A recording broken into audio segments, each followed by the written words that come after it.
So, what's the one thing you miss the most about being a college athlete? The thing I miss most about being a college athlete is my teammates. Just having people that you go through the grind with every single day. There's only a few people I think when you do that that understand what you're really going through. And Yeah, some of my friends from college were still the closest to them. I mean, we've been to weddings and big life moments. absolutely. Cool. So, remind us, what sport did you play and what do you do now? I swam at Colgate and I played rugby for the Virgin Islands team, and now I own a marketing and branding agency. Awesome. Congratulations.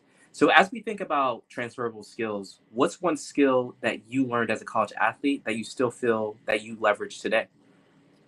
I think the skill that I take most from being a college athlete is time management. When you have two practices a day, you've got competition on the weekends, and then trying to fit in a social life and school all at the same time. That's the best thing you can bring forward. It doesn't mean that I don't procrastinate to the last minute, but being a college athlete taught me how to procrastinate and get it all done.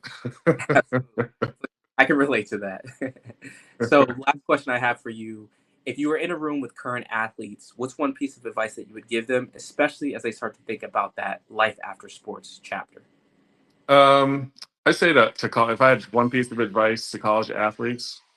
Um, I would say build a support network and be intentional about building it. It can be coaches, teammates, professors, family, friends, um, all of that, and bring that outside of sports when you leave the game. Because sometimes when you leave your sports career, you lose a piece of yourself, you lose that identity, and you're going to need all those people to kind of remind you who you were, who you are outside of that, so that you can move on to the next chapter.